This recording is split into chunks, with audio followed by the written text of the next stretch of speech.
Wahyu pasal 11. Kemudian diberikanlah kepadaku sebatang buluh, seperti tongkat pengukur rupanya, dengan kata-kata yang berikut. Bangunlah dan ukurlah bait suci Allah dan mezbah dan mereka yang beribadah di dalamnya. Tetapi kecualikan pelataran bait suci yang di sebelah luar. Janganlah engkau mengukurnya, karena ia telah diberikan kepada bangsa-bangsa lain, dan mereka akan menginjak-injak kota suci 42 bulan lamanya. Dan aku akan memberi tugas kepada 2 saksiku, supaya mereka bernubuat sambil berkabung 1260 hari lamanya. Mereka adalah kedua pohon zaitun dan kedua kaki dian yang berdiri di hadapan Tuhan semesta alam.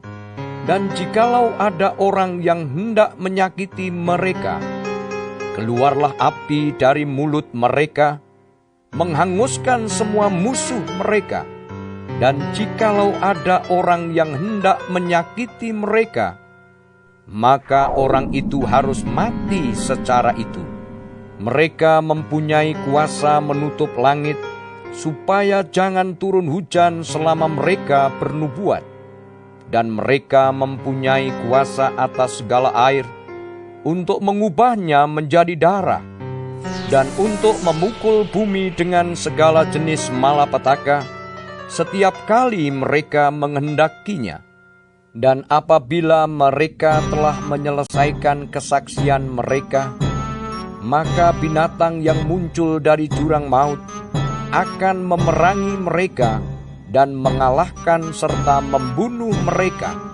Dan mayat mereka akan terletak di atas jalan raya kota besar, yang secara rohani disebut Sodom dan Mesir, di mana juga Tuhan mereka disalibkan. Dan orang-orang dari segala bangsa, dan suku, dan bahasa, dan kaum melihat mayat mereka 3,5 hari lamanya, dan orang-orang itu tidak memperbolehkan mayat mereka dikuburkan. Dan mereka yang diam di atas bumi bergembira dan bersukacita atas mereka itu, dan berpesta dan saling mengirim hadiah, karena kedua nabi itu telah merupakan siksaan bagi semua orang yang diam di atas bumi. 3,5 hari kemudian, masuklah roh kehidupan dari Allah ke dalam mereka, sehingga mereka bangkit, dan semua orang yang melihat mereka menjadi sangat takut. Dan orang-orang itu mendengar suatu suara yang nyaring dari sorga, berkata kepada mereka, Naiklah kemari. Lalu naiklah mereka ke langit, diselubungi awan, disaksikan oleh musuh-musuh mereka. Pada saat itu terjadilah gempa bumi yang dahsyat, dan 1/10 bagian dari kota itu rubuh, dan 7.000 orang mati oleh gempa bumi itu.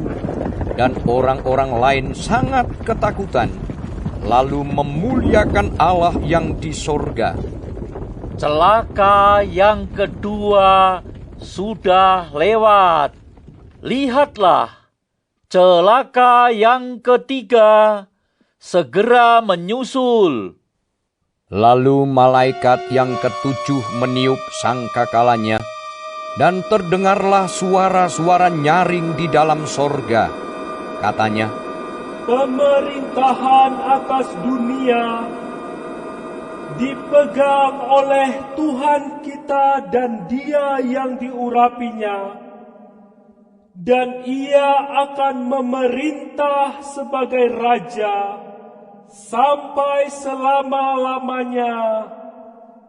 Dan ke-24 tua-tua yang duduk di hadapan Allah di atas tahta mereka tersungkur dan menyembah Allah, sambil berkata, Kami mengucap syukur kepadamu, ya Tuhan Allah, yang Maha Kuasa, yang ada dan yang sudah ada, karena Engkau telah memangku kuasamu yang besar, dan telah mulai memerintah sebagai Raja, dan semua bangsa telah marah.